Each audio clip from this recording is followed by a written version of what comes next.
October 12th, 2022, 6:30 a.m. in the morning. Gerald Whitmore was pouring his second cup of coffee when the knock came. Not loud, not aggressive, just persistent. The kind of knock that doesn't go away. He shuffled to the door in his bathrobe, glasses perched on his nose, probably thinking it was a package delivery or maybe one of the neighbors needing to borrow something. Gerald was that kind of man, the one people borrowed things from. Jumper cables. Lawnmower. $5 until payday. He opened the door. 6 detectives stood on his porch. Gerald Whitmore? The lead detective's voice cut through the cool October air. We need you to come with us. His coffee mug hit the porch, ceramic exploding into brown puddles and white shards. His wife, Margaret, appeared behind him in her nightgown, her hand flying to her mouth. What's happening? Gerald. Gerald Whitmore. You are under arrest for the murders of Alice Martinez and Sarah Martinez. The handcuffs clicked around his wrists. That sound, metal on bone, it echoed down the quiet suburban street like a gunshot. Neighbors began opening doors. Curtains twitched. Phones came out. By the time officers led him to the unmarked car, 17 people were watching from their front yards. Margaret collapsed. An ambulance had to be called. She'd been married to this man for 52 years. 52 years of birthday cakes and Sunday dinners and grandchildren's graduations. 52 years sleeping next to someone she thought she knew. There has to be a mistake, a neighbor told the news crews that arrived within minutes. Gerald coaches Little League. He leads our Bible study every Wednesday night. He wouldn't hurt a fly. Another neighbor, voice shaking. He helped me move last summer. Carried boxes up 3 flights of stairs. He's 79 years old and has a bad knee. But he insisted. That's who Gerald is. That's who Gerald was.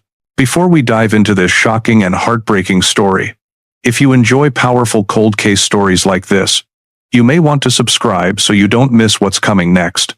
And let us know the country you're watching from in the comments. We truly love reading them. While Gerald sat in an interrogation room downtown, investigators were tearing his life apart.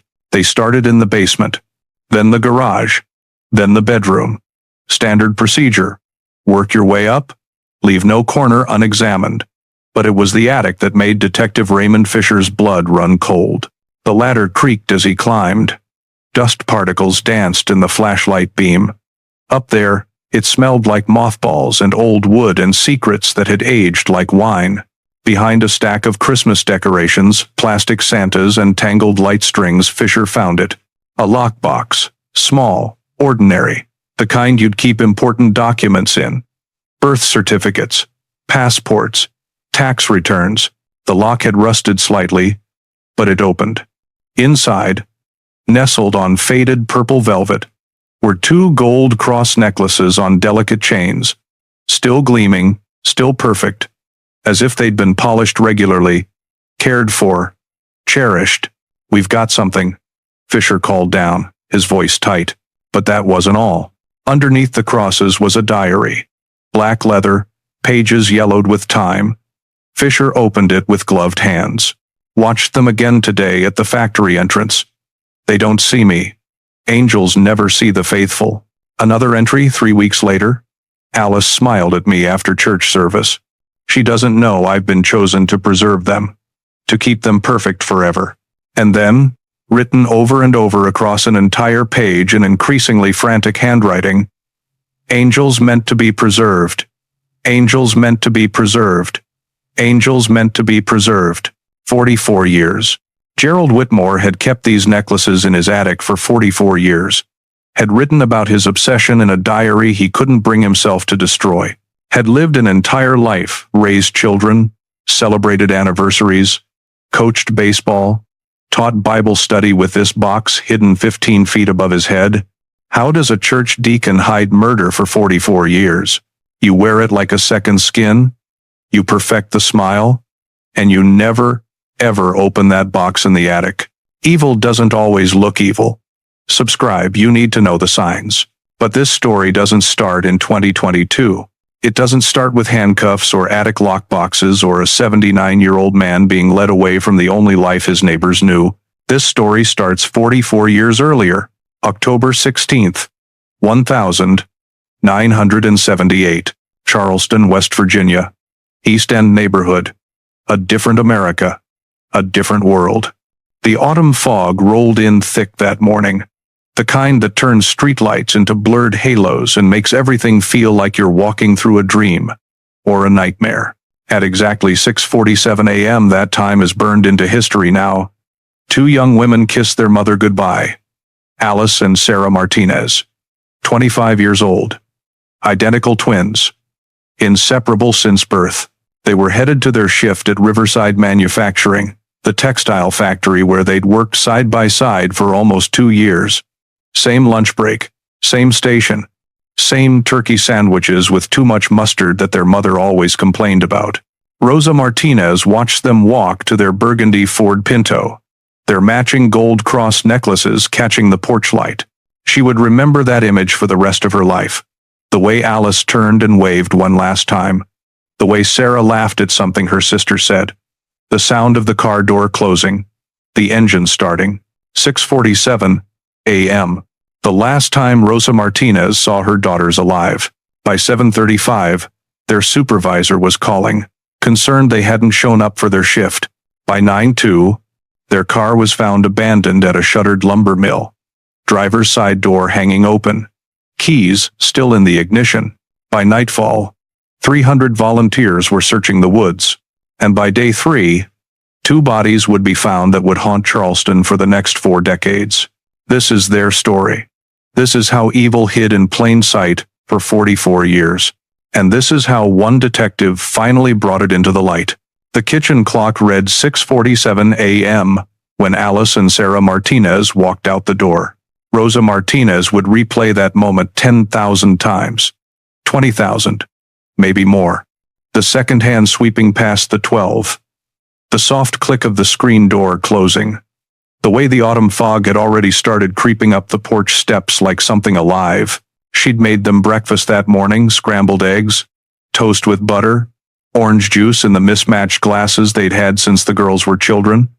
Alice had complained the eggs were too runny. Sarah had laughed and eaten them anyway, scooping extra onto her plate. "You'll be late," Rosa had said, glancing at that clock. She always watched that clock in the mornings, making sure her daughters left on time. 23 months they'd worked at Riverside Manufacturing. 23 months. Never late once. Alice grabbed her purse from the counter. Sarah tied her shoe, balancing on one foot by the door. They were wearing their factory uniforms, plain, practical, the kind that showed every stain by the end of a shift. But they'd pinned matching gold cross necklaces over their collars. A gift from their grandmother before she passed. They never took them off. "Love you, Mama," they'd said in that way they had not quite in unison, but close enough that their voices overlapped. Rosa had kissed them both. Alice's cheek was cold from standing near the door. Sarah's smelled like the strawberry shampoo she'd used the night before. "Be careful in that fog," Rosa called after them. The screen door slammed. 6:47 a.m. The last, normal moment of Rosa Martinez's life. After this, everything would be measured in before and after. Before the phone call. After the discovery. Before her daughters left. After they never came home. She stood at that kitchen window and watched the taillights of their burgundy Pinto disappear into the fog. Alice and Sarah weren't just sisters. They were mirrors of each other. Reflections that moved and breathed and thought in sync. They finished each other's sentences.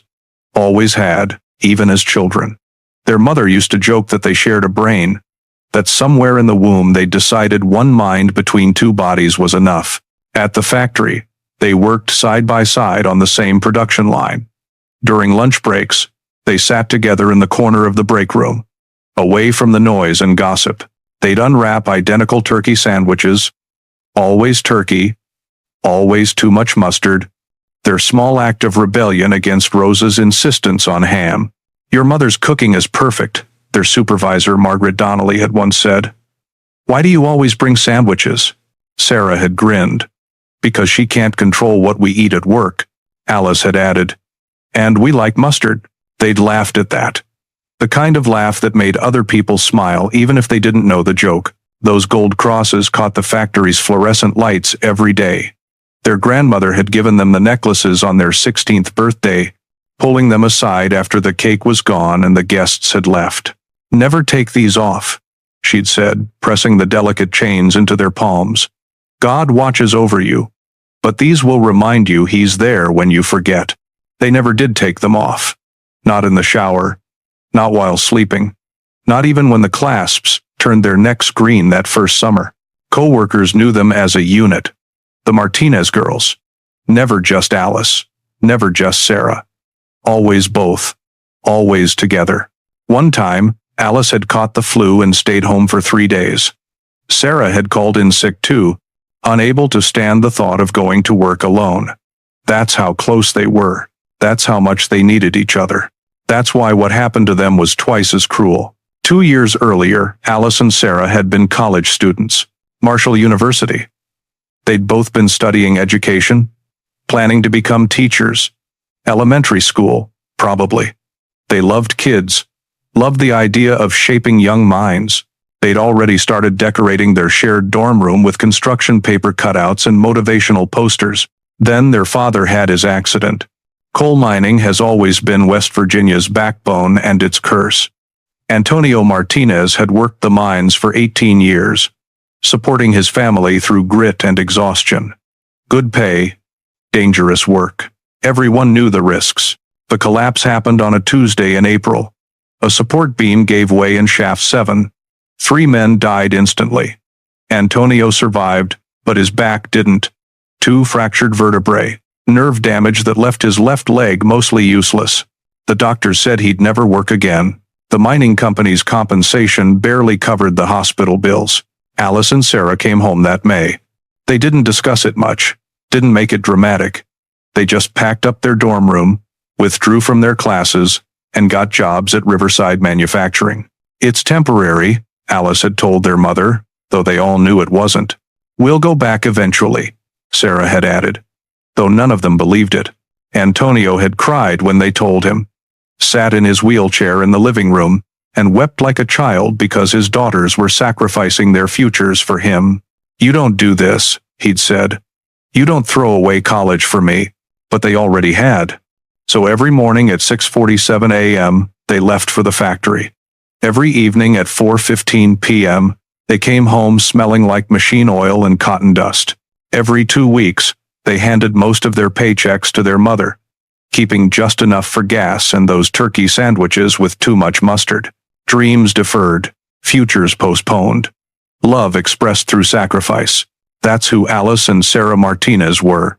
That's what makes their story so unbearably sad. At 7:35 a.m., the phone rang. Rosa was washing the breakfast dishes, her hands deep in soapy water. When she heard it, the shrill ring cutting through the quiet house, she dried her hands on her apron and answered, Mrs. Martinez? This is Margaret Donnelly from Riverside Manufacturing. Rosa's stomach dropped before the woman even finished her sentence. She knew. Mothers always know. Are the girls sick? Margaret asked. They haven't called in, and they're not here. Their shift started at 7. Rosa's grip tightened on the phone. They left at 6:47. They should be there. Well, they're not. And Mrs. Martinez, they've never been late. Not once, in 23 months. I'm getting worried. The kitchen clock now reads 7:36 a.m. Less than an hour since her daughters had walked out that door. Less than an hour since everything had been normal. Rosa's blood turned to ice. That's the only way to describe it. One moment she was warm, alive, functional. The next, she was frozen from the inside out. I'm calling the police, she said, her voice strange in her own ears. She hung up without saying goodbye. Antonio was in the living room, reading the newspaper in his wheelchair. He looked up when Rosa appeared in the doorway, and whatever he saw on her face made him drop the paper. What happened? The girls never made it to work. He didn't ask if she was sure. Didn't suggest they might have stopped for gas or gotten a flat tire. He just grabbed his jacket and the truck keys, his useless leg dragging as he moved. By 8:15 a.m., He was driving every street between their Little Page Terrace home and the factory, his knuckles white on the steering wheel, his heart hammering against his ribs. One morning routine becomes a final memory. Like if you felt that. Vincent Palmer had been driving delivery routes for 11 years. He knew every back road, every shortcut, every crumbling piece of infrastructure in Kanawha County. Route 60 was part of his Tuesday morning run, had been for the last 3 years. The Wolverton lumber mill sat about 2 miles off the main road, its skeletal frame visible through the trees if you knew where to look. It had closed in 1973 when the economy tanked and nobody needed West Virginia lumber anymore. Now it was just bones, rusted metal, broken windows, the kind of place teenagers dared each other to explore at midnight. Vincent had driven past it 1,000 times without giving it a second thought, but at 9:02 a.m. on October 16, 1978, something was different. A car sat in the gravel parking lot. Burgundy. Older model Ford Pinto with a dented rear bumper. The driver's side door hung open at an odd angle, like a mouth frozen mid-scream. Vincent slowed his truck. The mill parking lot was never occupied this early. Hell, it was never occupied at all, except for the occasional group of kids drinking beer they'd stolen from their parents' garages. He pulled in, gravel crunching under his tires. The fog hadn't fully lifted yet. It clung to the ground in patches, making everything look soft and wrong. The mill loomed behind the Pinto like a sleeping giant, all dark windows and collapsed sections. Vincent put his truck in park but left the engine running. Something about the scene made his skin crawl. The open door, the silence, the way the car sat there, still and waiting, like it had been abandoned mid-escape. He grabbed his flashlight from the glove box, not that he needed it in daylight, but it felt safer having something solid in his hand. Then he walked toward the Pinto, his boots loud against the gravel, his breath visible in the cold morning air. The first thing Vincent saw was the shoe. White nursing shoe, women's size 7, lying on its side near the front tire. One shoe. Just one. The leather was still clean, barely scuffed, like it had been worn maybe a dozen times. That detail hit him wrong. People don't lose one shoe. Not like that. Not unless something forces it off. He moved closer to the open door, careful not to touch anything. The driver's seat was empty, pushed back like someone taller than average had been sitting there. On the passenger seat sat 2 purses, brown leather, both well worn. One had a small tear in the strap. Vincent leaned in slightly. The purses were open. He could see wallets inside, the edges of bills visible. He didn't touch them, but he could tell there was money there. Real money. The keys hung from the ignition, still in the on position. The battery was probably dying. The radio played static, that hiss of nothing that fills empty spaces. No music, no voices, just white noise bleeding into the fog. The interior smelled like vanilla air freshener and something else. Perfume, maybe. Something floral and feminine that didn't belong in this abandoned place. Vincent backed away from the car and looked around. The mill parking lot was maybe 50 yards across. Cracked asphalt, giving way to dirt and weeds at the edges. The building itself looked like it might collapse if you breathed on it too hard. Broken windows gaped like missing teeth. No other cars. No people. No sounds except the static from the Pinto's radio and the distant morning birds that hadn't gotten the message that something terrible had happened here. Vincent's hands were shaking when he walked back to his truck and grabbed his CB radio. "Dispatch, this is Palmer. I need police at the old Wolverton Mill off Route 60, now." The dispatcher told him to stay put. Police were on their way. Vincent stood beside his truck, watching the Pinto like it might suddenly explain itself. That's when he noticed the second shoe, 15 feet from the car, partially hidden under a rotting wooden pallet that had probably been there since the mill closed. He almost missed it. Just a flash of white against the dark, wet wood. Vincent walked over, his heart hammering now. He crouched down, not touching anything, just looking. Same style as the first shoe. Same size. The mate. But this one was scraped. The toe was scuffed badly, like it had been dragged across pavement, or kicked. There was mud on the heel that wasn't there on the first one. Vincent stood up fast, his breakfast threatening to come back up. He'd seen enough crime shows to know what separated shoes meant, what scuff marks and mud meant, what an abandoned car with the door open and the keys still in it meant. Something bad had happened here. Something violent. He looked at the mill again, really looked at it this time. The main entrance gaped open, the doors long since torn off by vandals or time or both. Inside was darkness, the kind of darkness that felt heavy, that felt like it was watching. Had someone taken those women in there? Were they still inside? Hurt? Or worse? Vincent wanted to look, wanted to be the hero who found them and saved them. But his legs wouldn't move. His entire body was screaming at him to get back in his truck and wait for the police. So he did. He sat in his truck with the doors locked, watching that burgundy Pinto and that open mill entrance, until he heard the sirens cutting through the fog 7 minutes later. Those 7 minutes felt like 7 hours. When Detective Leonard Briggs arrived at 9:43 a.m., Vincent showed him everything. The open door, the purses with money still inside, the shoe near the tire, the second shoe, under the pallet. But it was Briggs who noticed what Vincent had missed. Tire tracks. Fresh ones. Pressed into the soft earth beside the Pinto. Not from the Pinto itself, these were wider, deeper. A truck, maybe. Or a van. Something heavy that had been parked right next to the burgundy Ford. Briggs crouched down, his knees cracking. The tracks were already starting to blur. The October rain that had fallen overnight was washing them away, turning distinct tread patterns into vague impressions in the mud.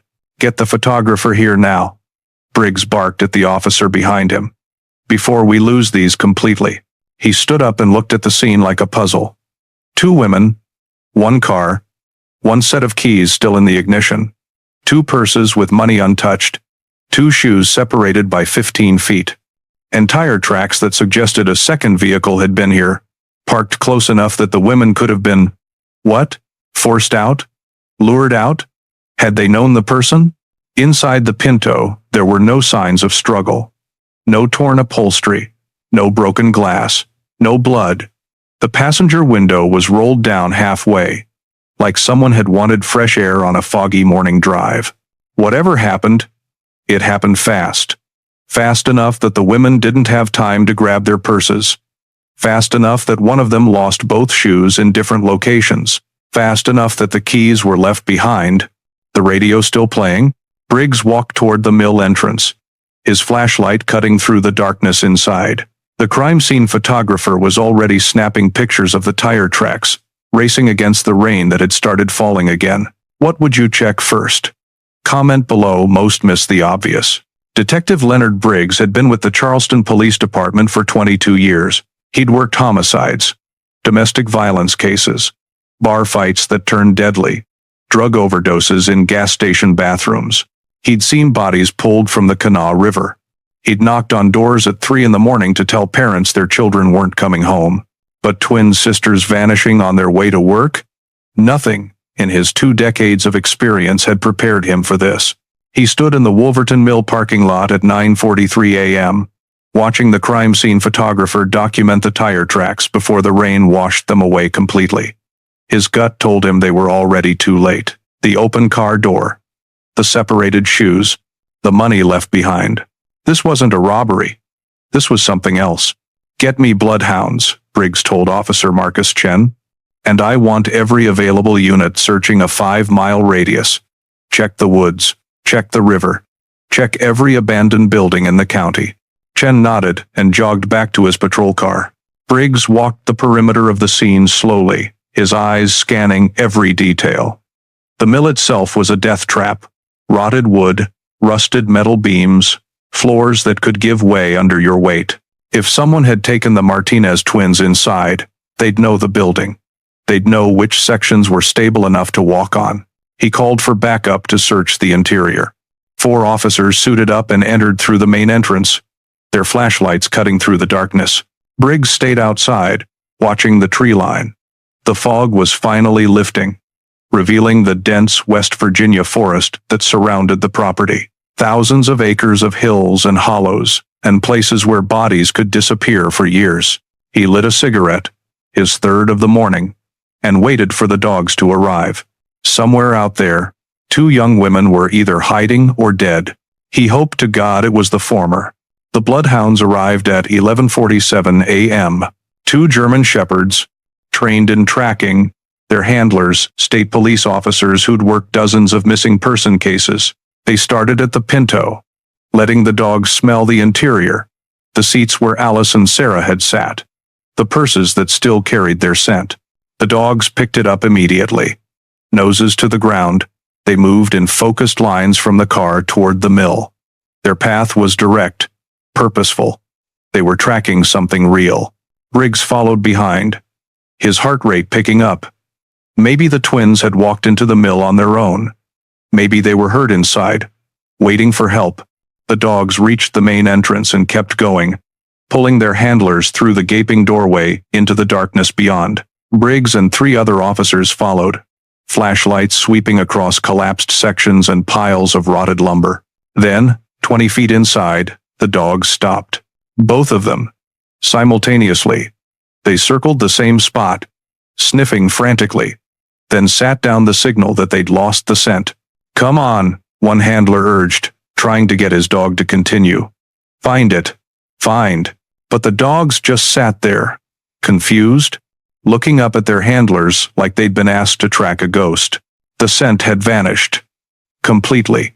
As if Alice and Sarah Martinez had simply ceased to exist at that exact spot. Officers searched the immediate area. They found cigarette butts, Marlboro Reds, at least a dozen of them, scattered near an overturned crate. 3 empty Budweiser cans. A wool blanket that reeked of mildew and something else. Something organic and rotten. But nothing that belonged to the twins. No torn fabric. No blood. No jewelry. No signs of struggle.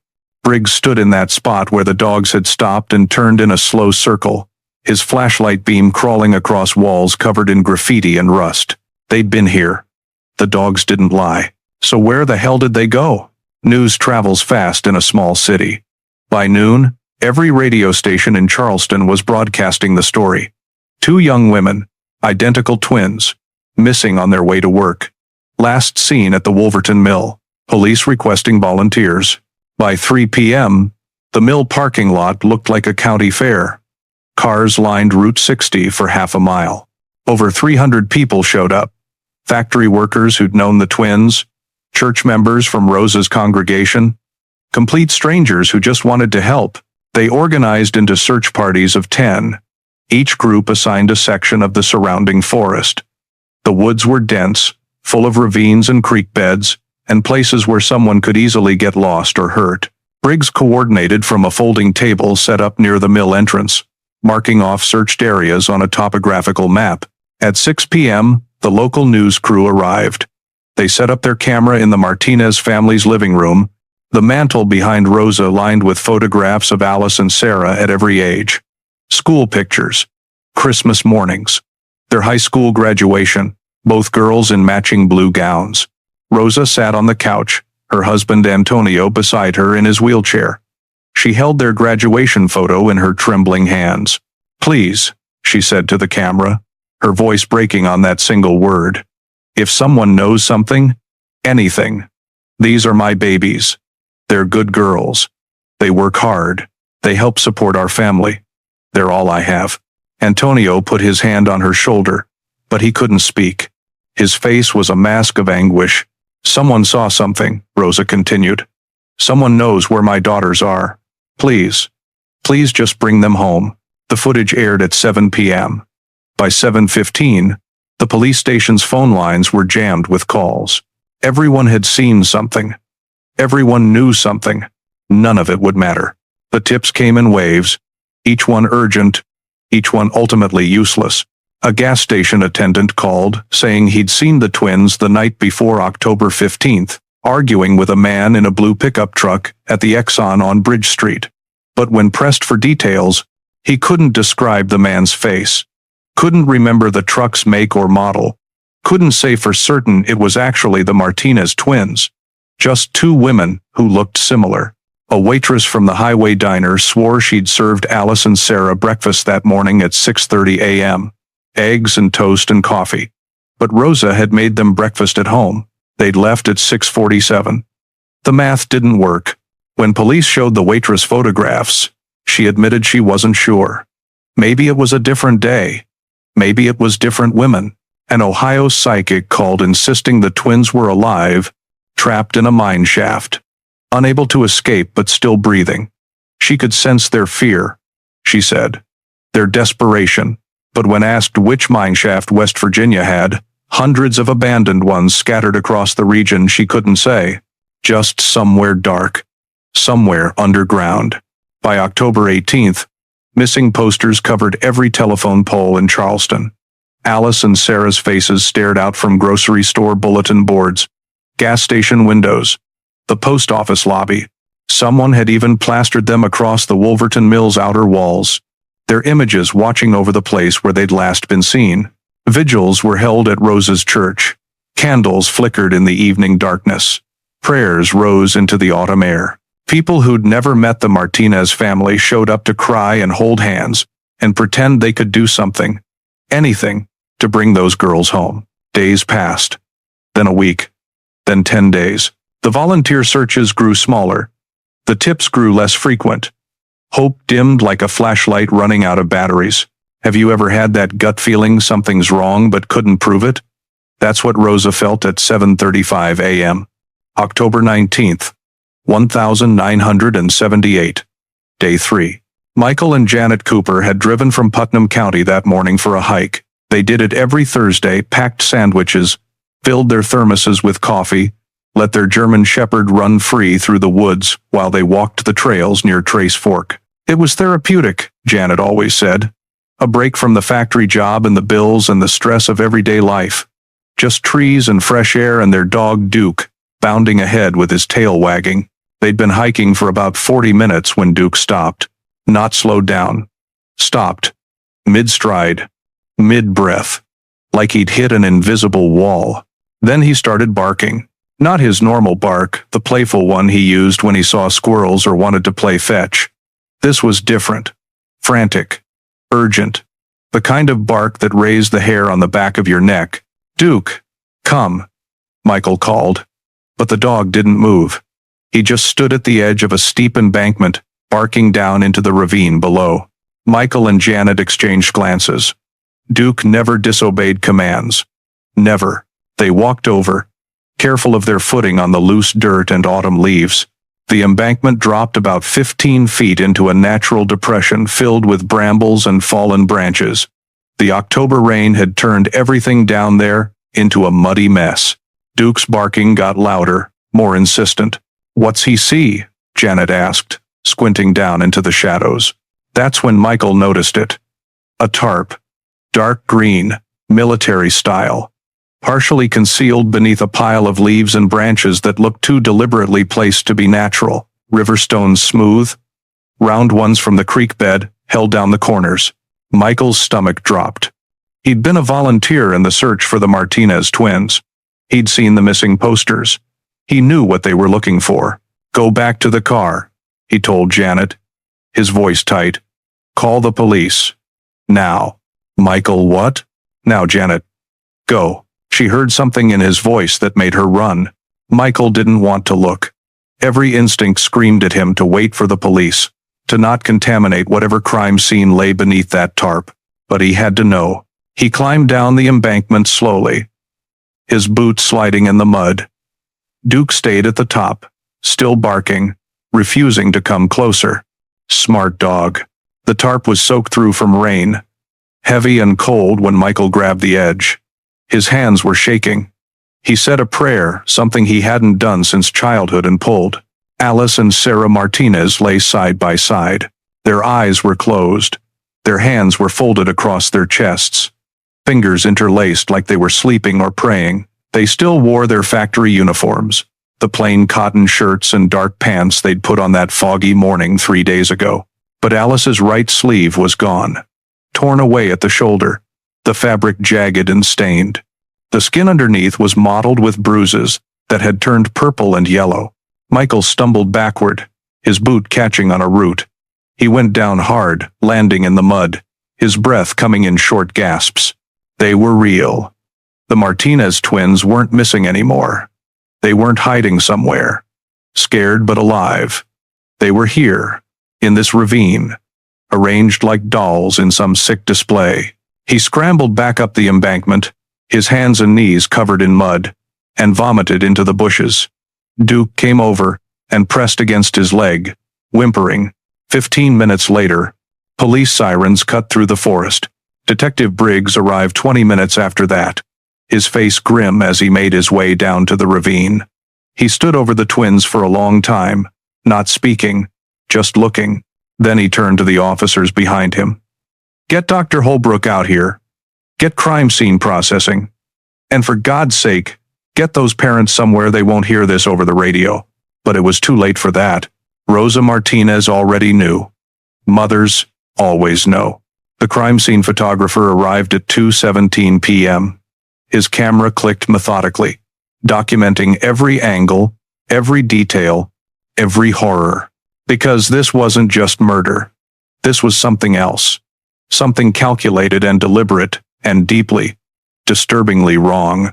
Around the twins' bodies, arranged in a perfect circle, were wildflowers. Black-eyed Susans with their bright yellow petals.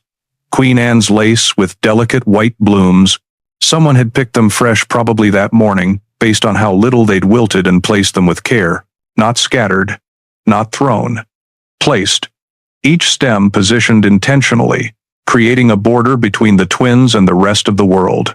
Their shoes had been removed. Both pairs. All four shoes sat at their feet in a neat row, toes pointing outward. Alice's nursing shoes with the slight scuff marks. The same shoes that had been found separated at the mill parking lot. Someone had brought them here. Someone had arranged them. The gold cross necklaces were gone.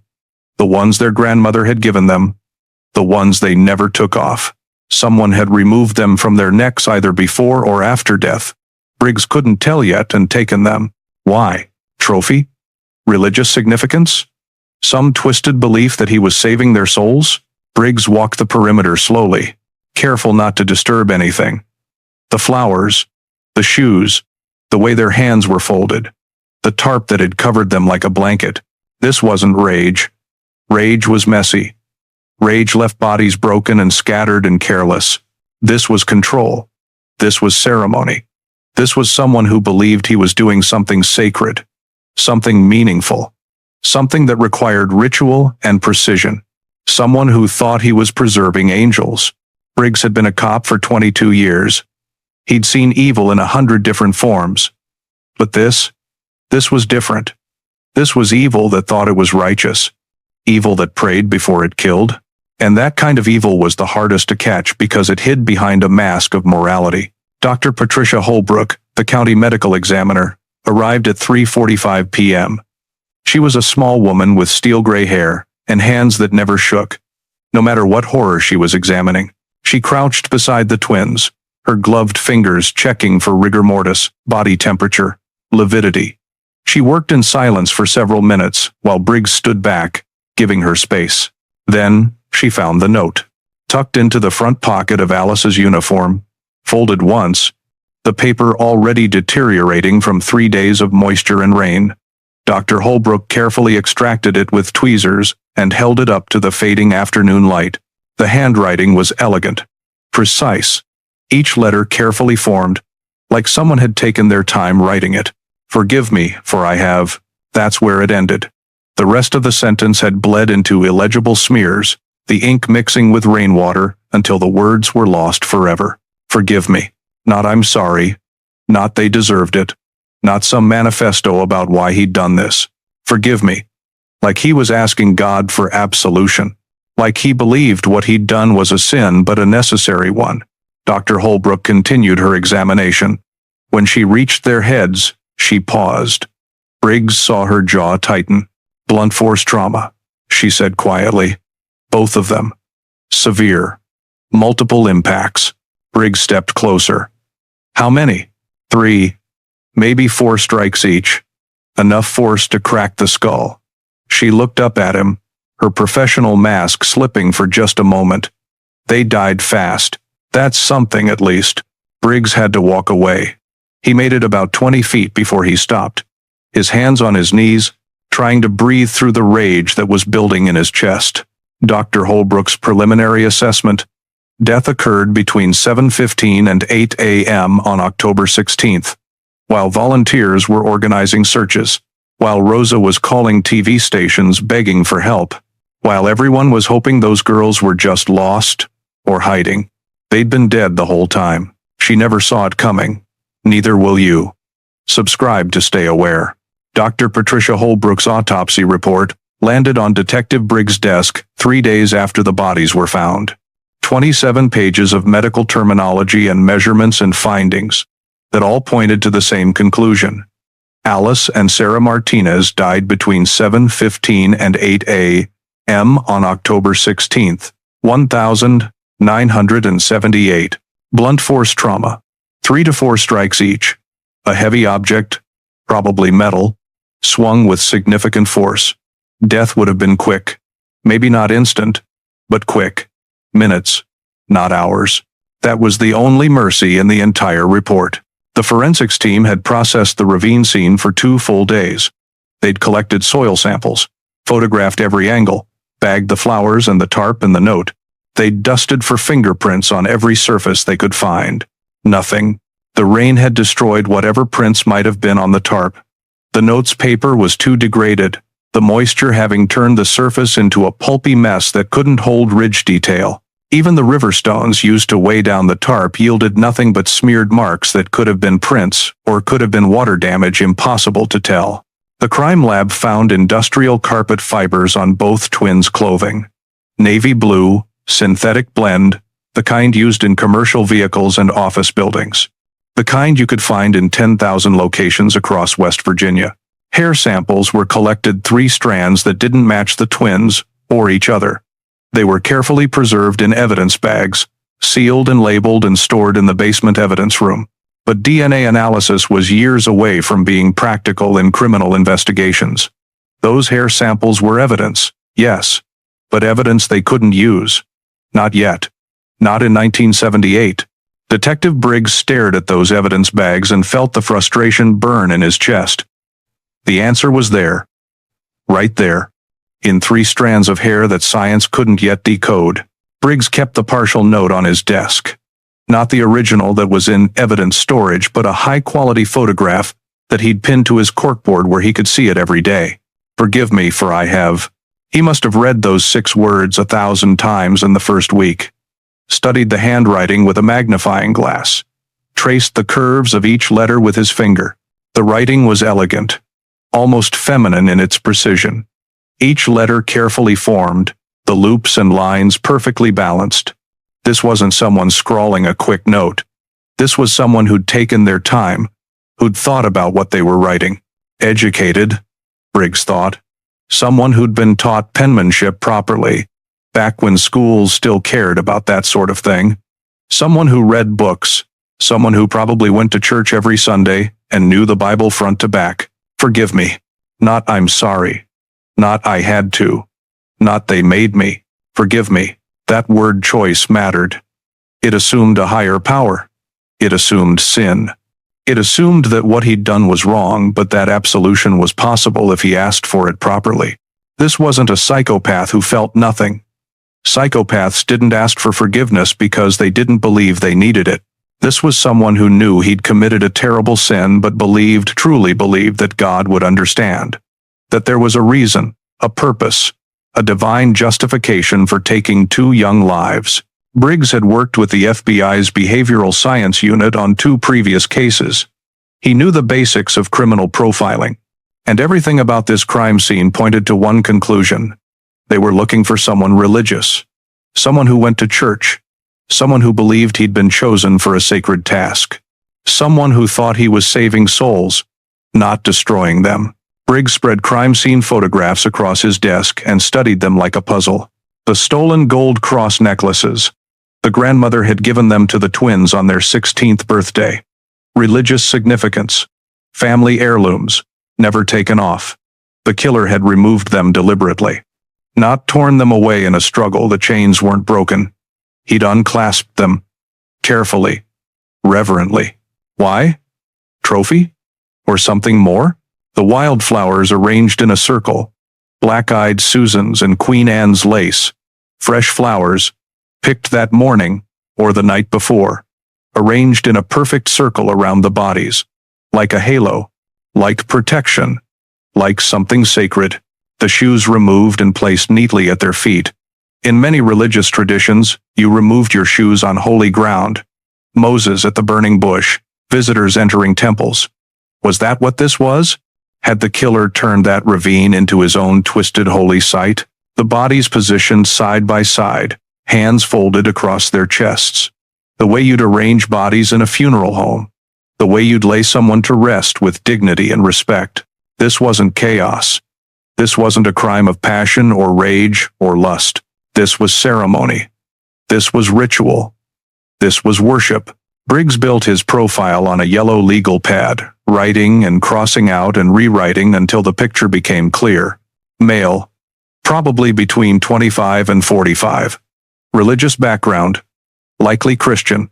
Organized and methodical, he'd planned this, scouted locations, chosen his victims deliberately. He knew the twins, had watched them, had decided they were special. Angels, maybe. Pure souls that needed to be preserved before the world corrupted them. He had access to the Wolverton mill. He drove a vehicle with industrial carpet. He was strong enough to overpower 2 women and transport their bodies 6 miles. And he was still out there, walking among them. Most killers leave chaos. This one left ceremony. What does that tell you? The list grew longer every day. Father Michael Brennan Street. Agnes Catholic Church. Taught Sunday school. Had known the Martinez family for years. Pastor David Richardson. Charleston Baptist. Led Wednesday night services. Drove a carpet cleaning van on weekends. Joseph Talbot. Volunteer youth counselor. Worked at 3 different churches. Had access to a church van with carpet interior. Thomas Webb. Church deacon. Worked in building maintenance. Had keys to half the buildings in Charleston. Briggs interviewed them all. Collected handwriting samples from each one, had them write out the phrase, "Forgive me, for I have sinned," on index cards. None of them matched the note's elegant script. He expanded the search. Church volunteers. Bible study leaders. Anyone who'd been at the Martinez family's church in the past year. Anyone who worked in the East End neighborhood. Anyone who'd been seen near the Wolverton mill. The suspect list reached 47 names by November. Each one got a thorough background check. Each one was interviewed, sometimes twice. Each one was asked where they were on the morning of October 16th, between 7 and 9 a.m. Most had alibis. Some were shaky. A few had no alibi at all, but nothing else to connect them to the crime. Briggs worked 16-hour days. Went home only to sleep, sometimes not even then. His wife complained that she never saw him anymore. His captain told him to take a break before he burned out. But Briggs couldn't stop. Every time he closed his eyes, he saw those twins lying in that ravine with flowers arranged around them like they were some kind of sacrifice. Somewhere in Charleston, the killer was going about his normal life. Going to work. Going to church. Probably praying for forgiveness every single night. And God, Briggs thought bitterly, was apparently listening. Dennis Kowalski seemed perfect. Too perfect, almost. Like the universe had handed Detective Briggs exactly what he needed wrapped in a neat bow. Kowalski had been a floor supervisor at Riverside Manufacturing until March 1978, when he was fired after 5 female employees filed formal complaints. Inappropriate comments. Unwanted touching. Standing too close during shift changes. The kind of behavior that made women uncomfortable but wasn't quite illegal enough to prosecute. He knew Alice and Sarah Martinez. Had supervised them directly for 8 months before his termination. Knew their schedule. Knew their route to work. Knew they drove that burgundy Pinto with the dented bumper. After his firing, Kowalski had made threats. Nothing specific, nothing actionable, but enough that management had escorted him from the building and told him never to return. Briggs brought him in for questioning on October 23rd. Kowalski was nervous, sweating through his shirt, stumbling over his words. He looked guilty of something, but not murder. His alibi was ironclad. On October 16th, he'd been in Pittsburgh for a job interview at a steel mill. He had the hotel receipt checked in October 15th at 4:47 p.m., checked out October 17th at 10:23 a.m. The hotel was 140 miles from Charleston. The steel mill confirmed the interview. Kowalski had sat in their office from 9 a.m. until 11:30 a.m. on the 16th, talking to 3 different managers who all remembered him clearly. He couldn't have been in Charleston at 7:15 a.m. killing the Martinez twins and in Pittsburgh at 9 a.m. for an interview. The timeline didn't work. Briggs wanted it to be Kowalski. Wanted it so badly he checked the hotel records twice. Called the Pittsburgh police to verify everything. Even considered the possibility of an accomplice. But there was nothing there. Just a creep who harassed women but didn't kill them. First major lead. Dead end. The second suspect came from multiple witness reports. Robert Marsh. People called him Bobby. Drifter, age 32, with a criminal record that read like a roadmap of bad decisions across 3 states. Theft, assault, public intoxication, vagrancy. 6 different people reported seeing him near the Wolverton Mill throughout September. He'd been sleeping inside, using the abandoned building as shelter. Teenagers who partied there had chased him out twice. Said he was aggressive, threatening, unstable. One witness said they'd seen him watching the parking lot on October 12th, 4 days before the murders. Just standing at the tree line, staring at nothing. Briggs tracked him to a homeless shelter in Columbus, Ohio. Made the 3-hour drive himself. Arrived at 6 a.m. before Marsh could disappear again. Found him in a cot in the back corner. His few possessions stuffed in a garbage bag under his head. "I didn't touch those girls," Marsh said before Briggs even asked the question. "I wasn't even there." He pulled out a crumpled Greyhound bus ticket from his jacket pocket. October 9th, Charleston to Columbus, departing 2:15 p.m. The ticket had been used, stamped, and dated by the driver. Briggs verified it with Greyhound. Robert Marsh had boarded that bus and arrived in Columbus on October 9th. He'd checked into the shelter that same night. Staff confirmed he'd been there every night since, including October 16th. Security cameras at the shelter showed him eating dinner in the common room at 7:30 p.m. on the 15th and still there at breakfast on the 17th. 200 miles away when the Martinez twins died. Briggs drove back to Charleston in silence, his hands tight on the steering wheel, his jaw aching from clenching his teeth. Second suspect. Another dead end. Carl Hendricks had the kind of criminal record that made detectives pay attention. 2 assault convictions, both against women. The first in 1974, he'd beaten his girlfriend badly enough to hospitalize her. Served 18 months. The second in 1,976 bars fight with a female bartender who'd refused to serve him. Probation and anger management classes he never completed. He lived 3 blocks from the Martinez family home on Little Page Terrace. Worked nights as a janitor at a shopping plaza. Drove a 1,970 Dodge van with carpet interior. When Briggs knocked on his door on October 27th, Hendricks answered with a beer in one hand and suspicion written across his face. "Where were you on the morning of October 16th? "Sleeping," Hendricks said. "I work nights. Anyone verify that? I live alone. No alibi. No witnesses. No proof he was anywhere, except potentially at the Wolverton Mill, overpowering 2 young women." Briggs was ready to arrest him. Had the paperwork drafted, had called the prosecutor to discuss charges. Then a clerk in the county jail records office called with information that stopped everything cold. Carl Hendricks had been arrested on September 28th for drunk and disorderly conduct outside a liquor store. The judge had given him 30 days. He'd been sitting in a cell at the Kanawha County Jail from September 28th through October 18th. In jail, behind bars, during the murders, Briggs personally verified the records, checked the intake logs, the release forms, even called the corrections officers who'd been on duty. Carl Hendricks had been locked up when Alice and Sarah Martinez died. He couldn't have killed them because he was in a concrete cell 3 miles away. Third suspect. Third failure. The frustration was becoming unbearable. November became December. December became January.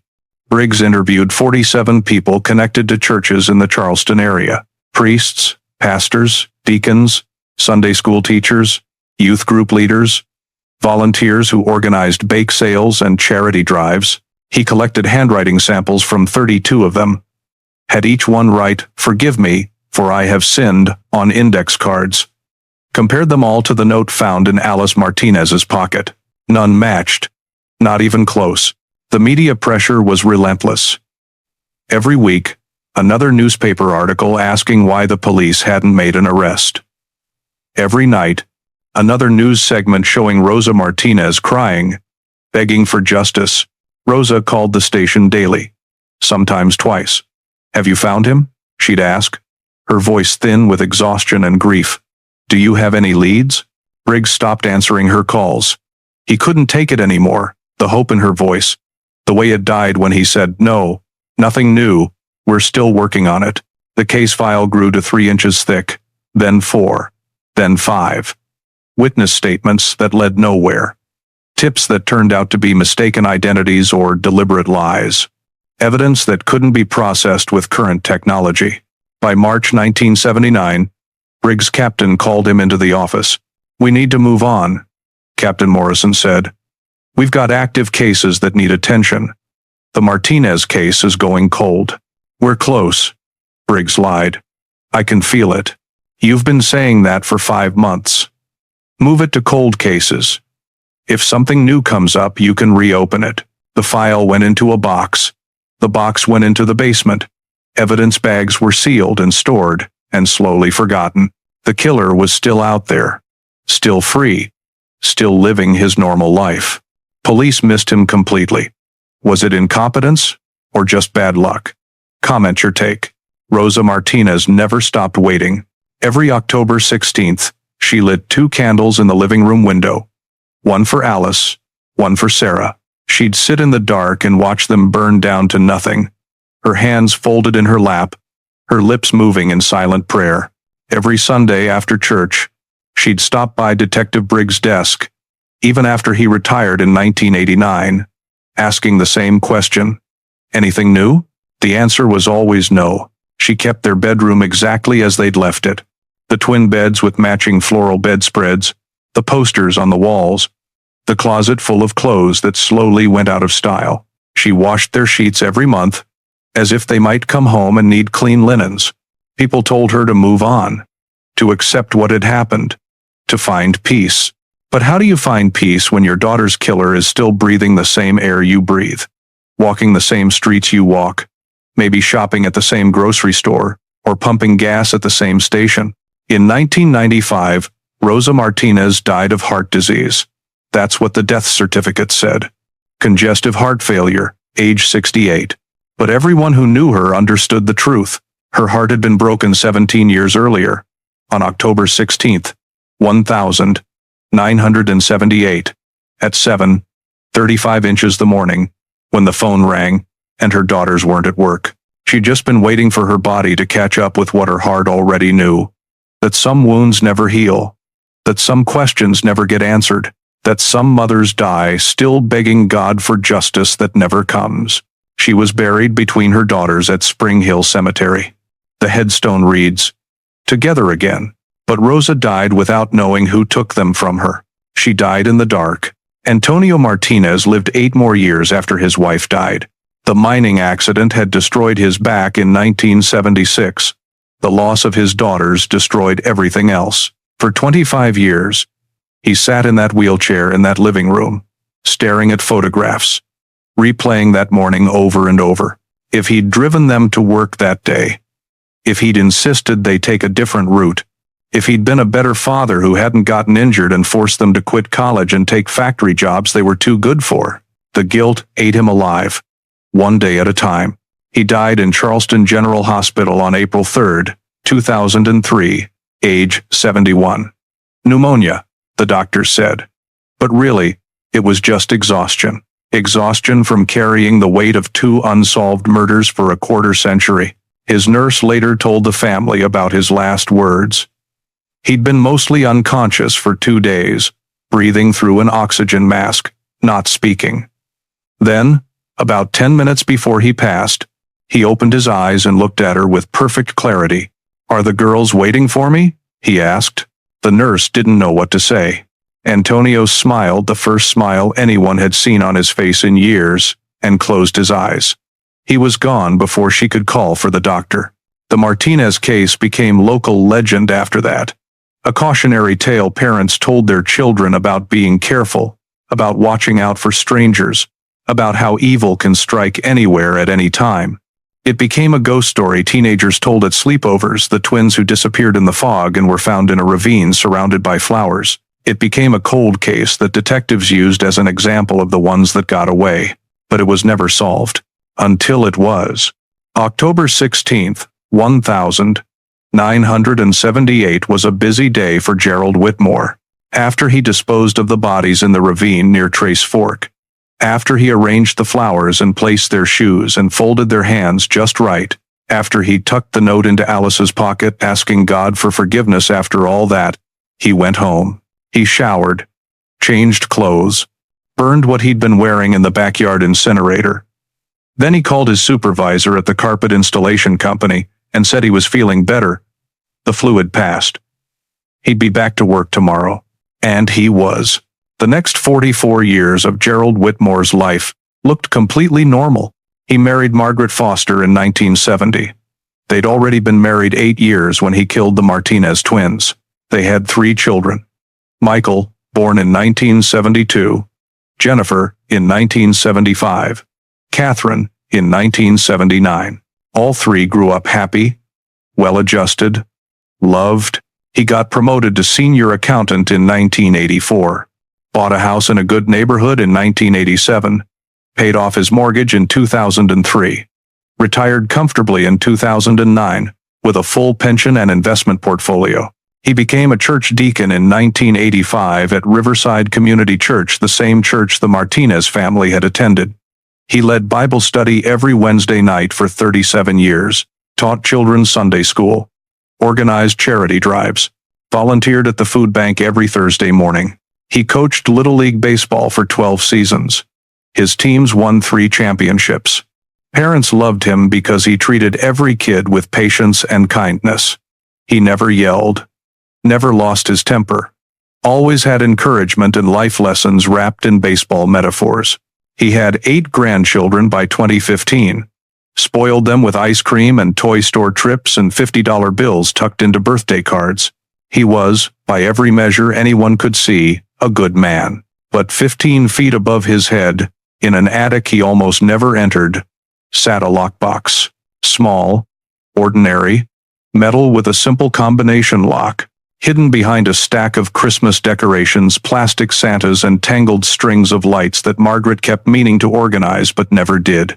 Inside that box were 2 gold cross necklaces on delicate chains. Gerald couldn't bring himself to throw them away. He'd tried once, in 1983, standing over a storm drain with the box in his hands. But his fingers wouldn't open. His hands wouldn't let go. They were holy relics to him, evidence of the sacred duty he'd performed, the angels he'd preserved before the world could corrupt them. So he kept them, and kept the diary where he'd written about watching Alice and Sarah, about being chosen by God to save them, about the morning he'd offered them a ride and they'd trusted him because he went to their church and seemed so kind. For 44 years, that box sat in his attic while life happened below. Birthday parties where his grandchildren blew out candles. Christmas mornings with wrapping paper scattered across the living room floor. Sunday dinners with pot roast and Margaret's famous apple pie. Anniversary celebrations, 20 years, 30 years, 40 years, 50 years of marriage. Margaret slept beside him for 52 years and never knew, never suspected, never had a single moment where she looked at her husband and thought, this man is capable of murder. How could she? He was Gerald, her Gerald, the man who brought her coffee in bed every morning, who held her hand during scary movies, who cried at their daughters' weddings. For 44 years, Evil wore a smile and coached baseball. How many people do you really know? Detective Raymond Fisher was 29 years old when he joined the Charleston Police Department in August 2019. Fresh out of Virginia Tech with a degree in forensic science and a head full of theories about how modern technology could solve old crimes. The older detectives called him the Kid and rolled their eyes when he talked about DNA databases and digital forensics. During his first week, Fisher was going through orientation paperwork when Detective Marcus Chen mentioned the Martinez case. 41 years old, Chen said, shaking his head. Twin sisters disappeared on their way to work. Found dead 3 days later. Never caught the guy.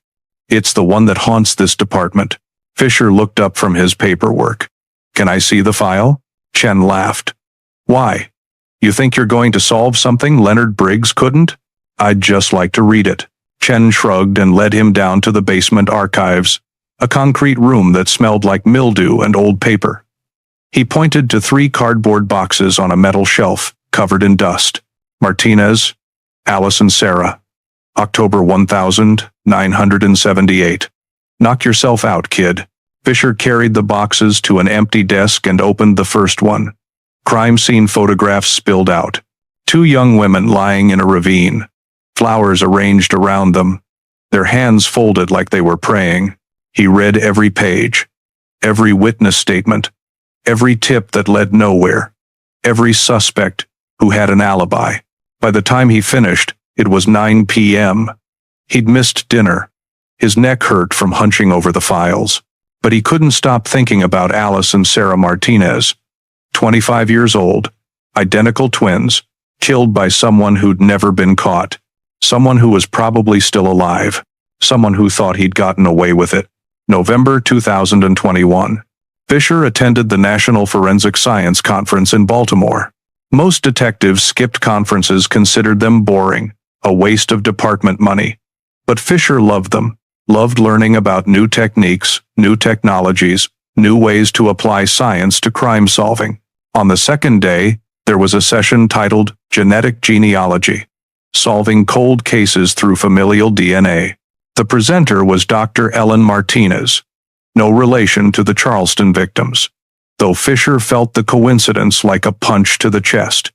She talked about the Golden State Killer case, how they'd used DNA from crime scenes and uploaded it to public genealogy databases, how they'd found familial matches, distant cousins, third cousins twice removed, and built family trees backward until they identified the killer, Joseph D'Angelo, arrested in 2018 for crimes committed in the 1,970 seconds and 80 seconds.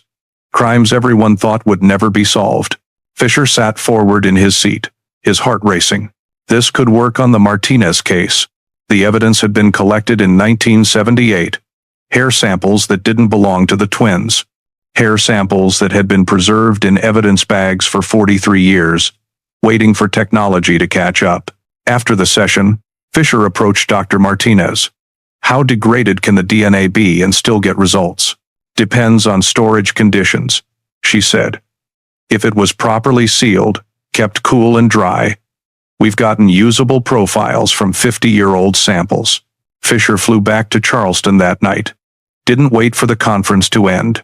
He had 3 days of vacation time saved up, and he was going to spend all of it in the evidence basement. The Martinez file had been waiting 43 years for this moment. Fisher wasn't going to make it wait any longer. January 12, 2022. Fisher pulled the Martinez evidence from the basement storage. The evidence bags were yellowed with age. The handwriting on the labels faded but still legible.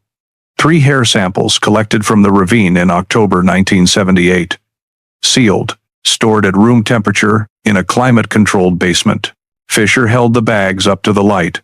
The hair strands were still visible inside, dark brown, maybe 3 inches long. It was a long shot. DNA degraded over time. 44 years was a long time. The samples might be too compromised to get a usable profile, but it was the only shot they had. He researched genetic genealogy companies. Parabon Nanolabs in Virginia was the industry leader. They'd worked on hundreds of cold cases, including several high-profile murders. Their services weren't cheap. $5,000 for DNA extraction, phenotyping, and genealogical investigation. Fisher submitted a request to the department for funding. Denied. Budget constraints. Too expensive for a case that old. Too slim a chance of success. So Fisher paid for it himself. $5,000 from his savings account money he'd been setting aside for a down payment on a house. He'd been living in a one-bedroom apartment for 3 years, eating ramen and skipping vacations, trying to save enough to buy something decent. But Alice and Sarah Martinez had been dead for 44 years without justice. A house could wait. He packaged the evidence bags according to Parabon's instructions, drove to the post office himself, watched the clerk weigh the package, and slap the shipping label on. Then he went home and started waiting. Parabon said the process would take 6 to 8 months. DNA extraction, profile building, database searching, genealogical investigation. 8 months felt like forever. Fisher checked his email 20 times a day, 30 times, sometimes more. Every notification made his heart jump. Every message from an unknown sender made him think, this is it. This is the call. But weeks passed with nothing. Then months. The other detectives noticed his obsession. Detective Chen pulled him aside in March. Kid, you need to let this go. That case is older than you are. Briggs tried for years. It's dead. It's not dead, Fisher said. It's just waiting. You're going to burn yourself out chasing ghosts. But Fisher couldn't stop.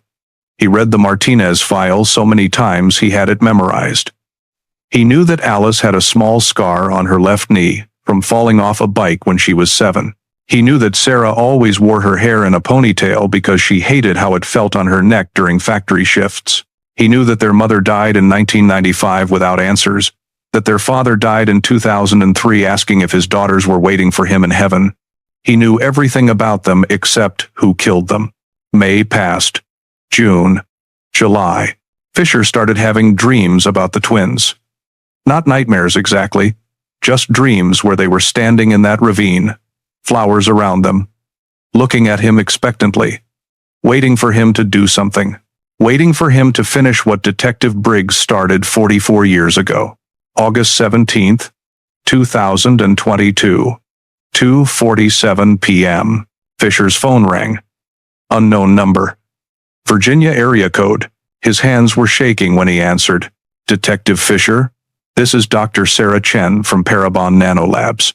We have a familial match on your Martinez case DNA sample. Fisher sat down hard in his desk chair, his legs suddenly unable to hold him. Say that again. We found him. We found your killer's family. One detective refused to quit. Subscribe before the next twist hits. We found a familial match, Doctor, Sarah Chen said through the phone. Third cousin connection on the paternal side. We built the family tree backward through public genealogy databases and marriage records. Fisher grabbed a pen, his hand shaking so badly he could barely hold it. Who? Gerald Robert Whitmore.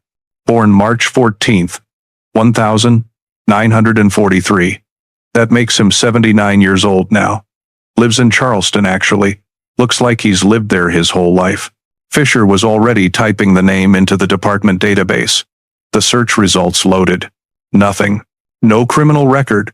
No arrests. No outstanding warrants. Not even a speeding ticket. Are you sure? Fisher asked. This guy is completely clean. The DNA doesn't lie, Detective. The familial markers are too specific to be coincidental. Whoever left that hair at your crime scene in 1978 is biologically related to Gerald Whitmore. Based on the degree of genetic similarity, we're looking at either Whitmore himself or a very close male relative brother, father, son. Fisher pulled up property records. Gerald Whitmore owned a home in a quiet Charleston suburb, married to Margaret Whitmore for 52 years. 3 adult children, 8 grandchildren. Professional history? Fisher asked. Dr. Chen read from her notes. Retired in 2009 from Harmon and Associates, accounting firm. Before that, worked various positions. Hold on. Let me find his early employment. Here. 1975 to 1982. He worked for Summit Carpet Installation Company. Fisher's breath caught. Carpet company? Yes. Started as an installer, promoted to route supervisor in 1977. The industrial carpet fibers found on the twins' clothing. The fibers that could have come from anywhere but now suddenly came from somewhere very specific. Dr. Chen, Fisher said slowly, I need you to send me everything. Every document, every family tree, every piece of genetic data you have. I need it yesterday. Already on its way, Detective. Fisher hung up and stared at the name on his computer screen. Gerald Whitmore. 79 years old. No criminal record. And possibly responsible for the most notorious unsolved murder in Charleston history. Fisher didn't sleep that night. By 6 a.m. on August 18th, he was back at his desk, surrounded by documents he'd pulled from city archives, employment databases, and historical records that had been digitized only in the last 5 years. Summit Carpet Installation Company. Established 1968. Closed 1991. Fisher found their old employee records stored in a warehouse in South Charleston, boxes of timesheet cards and payroll documents that nobody had looked at in 30 years. Gerald Whitmore's employment file was thin but complete. Hired May 1975 as an installer. Promoted to route supervisor January 1977. His territory covered commercial and industrial sites throughout Kanawha County. Fisher's hands trembled as he flipped through the route logs. Wolverton Lumber Mill, listed as one of Whitmore's assigned locations. He'd overseen carpet installation for the office section in 1976, before the mill closed. After closure, he was responsible for material storage at the site. Summit used the abandoned mill to store excess carpet rolls and equipment. He had keys. He had access. He knew the building's layout. The puzzle pieces were slamming together so fast Fisher could barely keep up. Whitmore would have driven past that mill regularly. Would have seen the Martinez twins' burgundy Pinto driving to work every morning. The route from their home to Riverside Manufacturing went right past Wolverton Mill. He would have watched them. Studied their routine. Learned their schedule. Fisher pulled up maps from 1978. The Martinez home on Little Page Terrace. Riverside Manufacturing. The Wolverton Mill. He drew lines connecting them. Then he pulled up Gerald Whitmore's 1978 address. His house was 2 miles from the Martinez home. Same neighborhood. Same church parish. Fisher felt his stomach drop. Whitmore hadn't stumbled across the twins by accident. He'd known them. Had probably seen them at church every Sunday. Had watched them grow up. Had chosen them deliberately. The carpet fibers weren't random contamination. They were evidence. Evidence that Gerald Whitmore had transported those women in his work vehicle to their deaths. Fisher found the timesheet on August 19th, buried in a box of Summit Carpet Installation payroll records from October 1978. Employee name: Whitmore. Gerald R. The week of October 15th through October 21st. Monday, October 15th. Worked 8 hours. Clocked in 7 a.m. Clocked out 3:30 p.m. Tuesday, October 16th. Called in sick. Flu symptoms. No hours logged. Wednesday, October 17th. Worked 8 hours. Clocked in 7 a.m. Clocked out 3:30 p.m. Fisher stared at that entry for a full minute. October 16th, 1978. The day Alice and Sarah Martinez disappeared. The day they were murdered between 7:15 and 8 a.m. Gerald Whitmore had called in sick that morning.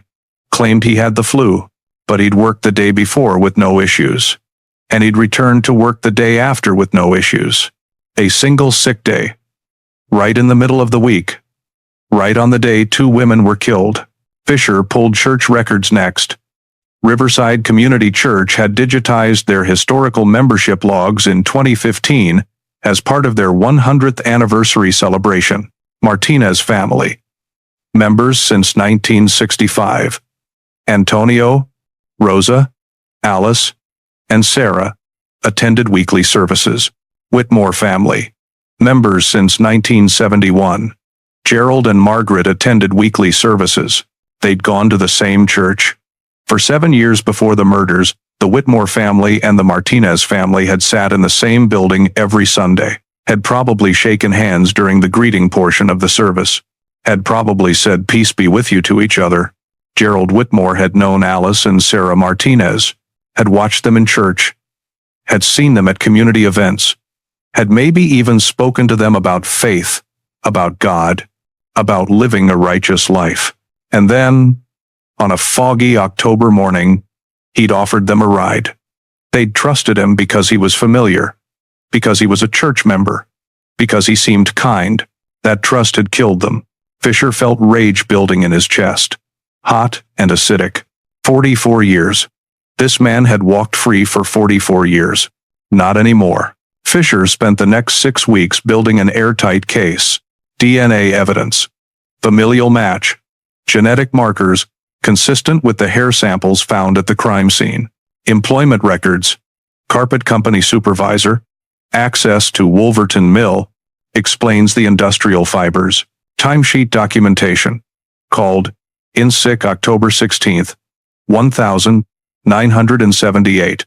No legitimate illness before or after. Church records. Attended same church as victims, knew them personally, had opportunity to gain their trust.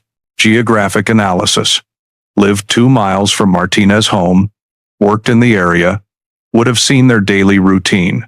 On September 28th, Fisher presented everything to Assistant District Attorney Rebecca Walsh. She read through the case file for 3 hours, making notes, asking questions, double-checking every connection. Finally, she looked up. This is solid.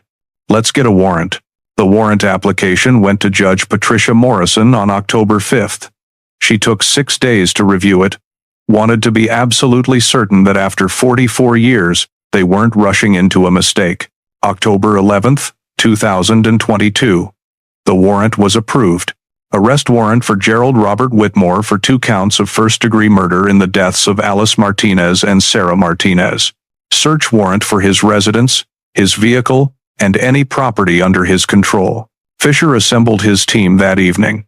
6 detectives, 4 patrol officers, 2 evidence technicians. They met in the conference room at 9 p.m. to plan the morning arrest. We move at dawn, Fisher told them. 6:30 a.m. Whitmore is 79 years old. Not a flight risk, but I want overwhelming presence. No chances, no mistakes. Detective Chen looked at the crime scene photos pinned to the board. 44 years, he said quietly. I never thought I'd see this case solved. Fisher stared at the photograph of Alice and Sarah Martinez, their high school graduation photo. Both wearing matching blue gowns. Both smiling at the camera like they had their whole lives ahead of them. Tomorrow, he said. Tomorrow they finally get justice. The evidence was there all along. Sometimes justice just needs better technology, and one person who won't quit. October 12th, 2022. 6:30 a.m. 3 unmarked police vehicles rolled slowly down Maple Ridge Drive, their engines barely audible in the pre-dawn quiet. No sirens, no lights, just the soft crunch of tires on asphalt. The neighborhood was still asleep. Newspapers sat on driveways.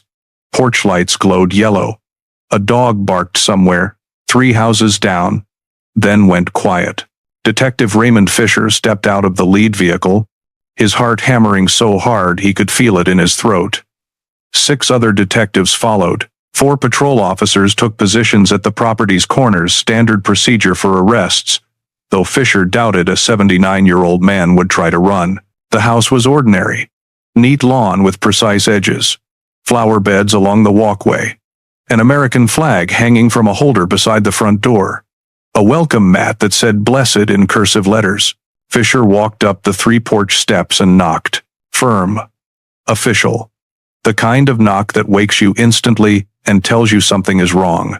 30 seconds passed. Fisher knocked again. Movement inside. A shadow passing behind the frosted window beside the door. The deadbolt clicking. The door opened. Gerald Whitmore stood there in a navy blue bathrobe, reading glasses perched on his nose, a coffee mug in his right hand. Steam rose from the cup, he'd just poured it. His hair was thin and white, combed neatly even at this hour. He looked like someone's grandfather, like someone who'd bake you cookies and tell you stories about the good old days. He looked at the 6 detectives on his porch with genuine confusion. "Can I help you?" His voice was soft, polite. Fisher pulled out his badge. "Gerald Whitmore?" "Yes. I'm Detective Raymond Fisher with the Charleston Police Department." "Gerald Robert Whitmore. You are under arrest for the murders of Alice Martinez and Sarah Martinez." For just a moment, one brief, crystallized moment, Gerald Whitmore's face showed something. Recognition. Fear. Resignation. Then his coffee mug slipped from his hand and exploded against the porch. Brown liquid spreading across the welcome mat like blood. "What?" Margaret Whitmore's voice came from inside the house, shrill and panicked. "Gerald? What's happening?" She appeared behind her husband in a pink nightgown, her gray hair in curlers. When she saw the handcuffs in Detective Chen's hands, she started screaming. No, there's been a mistake." "Gerald, tell them there's been a mistake." Fisher recited the Miranda rights while Chen secured the handcuffs around Whitmore's wrists. The metal clicked shut with a sound that seemed to echo down the entire street. "You have the right to remain silent. Anything you say can and will be used against you in a court of law." Margaret grabbed her husband's arm, trying to pull him back inside. "He didn't do anything. He's 79 years old. He has a bad knee." "Ma'am, please step back," Chen said. She didn't step back. She collapsed instead, her legs giving out, her body crumpling to the floor. An officer immediately called for an ambulance. By now, neighbors were emerging from their homes. First 1, then 3, then 10. People in pajamas and bathrobes, standing on their lawns, phones in hand, recording everything. "What's going on?" a man shouted from across the street. "That's Gerald." "What are you doing to Gerald?" "There must be a mistake," a woman yelled, hurrying over in her slippers. "That man coaches Little League. He volunteers at the food bank." Fisher led Whitmore down the porch steps toward the patrol car. The old man moved slowly, his bad knee making him limp slightly. He didn't resist, didn't speak, just kept his eyes on the ground. The patrol car's back door opened. Fisher placed his hand on top of Whitmore's head, standard procedure, protecting the suspect from hitting the door frame, and guided him inside. By 6:47 a.m., news vans were pulling onto Maple Ridge Drive. By 7 a.m., a helicopter hovered overhead, its camera broadcasting live footage of the quiet suburban street transformed into a crime scene. By 7:15 a.m., the entire city of Charleston knew that the Martinez case, 44 years cold, had finally been solved. While Fisher transported Whitmore to the station, the evidence team entered the house. Margaret had been taken to the hospital, sedated, her blood pressure dangerously high. The house was empty now except for investigators in white protective suits, cameras around their necks, evidence bags in their hands. They worked methodically. Bedroom first, closets, drawers, under the bed. Nothing unusual. Just an elderly couple's ordinary life preserved in clothing and photographs and prescription medications. Basement next. Tools on pegboards. Christmas decorations in plastic bins. Margaret's craft supplies. Gerald's old accounting files in banker's boxes. Nothing. The garage. 2 cars, a 2015 Honda Accord and a 2018 Toyota Camry. Oil stains on the concrete floor. Rakes and shovels hanging on the wall. Nothing. Then the attic. The ladder creaked as investigator Sarah Mills climbed up, her flashlight cutting through the darkness. It smelled like dust and insulation and old memories. Boxes everywhere. Labeled in Margaret's neat handwriting, Christmas lights, Halloween decorations, kids' baby clothes. Behind a stack of plastic storage bins filled with artificial Christmas trees and tangled garland, Mills found it. A lockbox, small, metal, gray. The kind you'd keep important documents in, but it was locked. And it was hidden. Mills called down. "I've got something." 3 other investigators climbed up. They photographed the box in place, documented its position, then carefully lifted it down. The lock was old but solid. They tried prying it open with a screwdriver. No luck. Finally, someone brought up bolt cutters from the garage. The sound of metal cutting through metal echoed through the house. Click. The lock gave way. Mills opened the lid slowly, not sure what she'd find. Evidence. Hopefully evidence. Inside, nestled on faded purple velvet like precious gems, were 2 gold cross necklaces on delicate chains, still gleaming. Still perfect, like they'd been polished regularly over the years. Mills stared at them for a long moment. Then she reached for her radio. "Fisher," she said, her voice tight. "You need to see this. We found them. We found the Martinez necklaces." But that wasn't all. Underneath the crosses was a diary. Black leather. Pages yellowed with age. And inside that diary was 44 years of secrets. 9 a.m. Interrogation Room 3. Charleston Police Department. Gerald Whitmore sat in a metal chair, his handcuffs removed, but his wrists still showing red marks where they'd been. A cup of water sat untouched on the table in front of him. A lawyer sat beside him, court-appointed, arrived within the hour. Fisher sat across from them. A folder in front of him, containing everything. DNA reports, employment records, church membership logs, crime scene photographs, and photographs of what they'd found in the attic. For 6 hours, Whitmore said nothing, just stared at the table. His lawyer advised him not to speak. Fisher showed him evidence piece by piece, laying out the case, explaining how genetic genealogy had caught him, how the hair samples he'd left 44 years ago had finally told his story. Nothing. No reaction. Hour 7. Fisher slid the photograph of the gold crosses across the table. "We found these in your attic, Gerald. Hidden behind Christmas decorations. The same crosses Alice and Sarah Martinez were wearing when you killed them." Whitmore's hands trembled. Hour 8. Fisher showed him pages from the diary. "You wrote about watching them for months, about how they were angels, about being chosen to preserve them." A tear rolled down Whitmore's cheek. Hour 9. Fisher leaned forward. "Those girls trusted you. They got in your vehicle because they knew you from church, because you seemed kind." Whitmore broke. "I offered them a ride," he said, his voice barely above a whisper. His lawyer tried to stop him, but Whitmore kept talking. "I told them their car had a flat tire. They believed me because I went to their church, because I was someone they knew." His hands were shaking violently now. "They were pure. Angels. The world was going to corrupt them. I had to preserve them before." He stopped, looked at Fisher with eyes full of tears and madness and something that might have been remorse. "Angels meant to be preserved," he whispered. Fisher had to leave the room, had to step into the hallway and breathe because the rage was choking him. He fooled an entire town. Subscribe. Know the signs. The news hit Charleston like a tidal wave. By 8 a.m. on October 12th, every radio station was broadcasting the arrest. By 9 a.m., it was trending on social media. By noon, national news networks were running the story with graphics showing Alice and Sarah's graduation photo next to a recent mugshot of Gerald Whitmore. The reactions were complex. Relief that the case was finally solved. Horror that the killer had been among them all along. Grief reopened for families who'd tried to move on. Within 24 hours, people started gathering at the ravine near Trace Fork. The site where the twins had been found 44 years ago had long been forgotten, overgrown with weeds and brambles.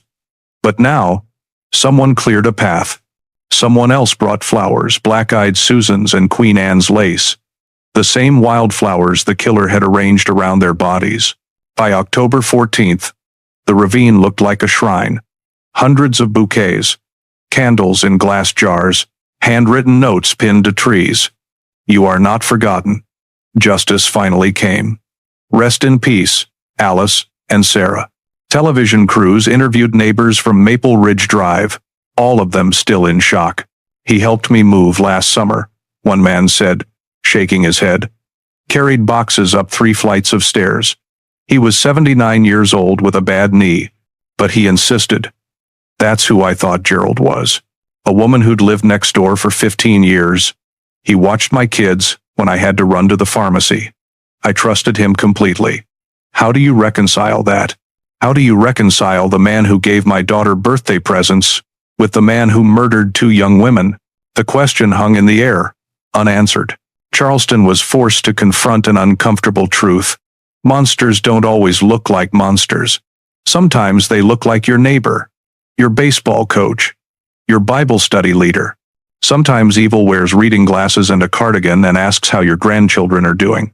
And that's the most terrifying kind of evil there is. The Martinez family had scattered over the decades. Cousins had moved to different states.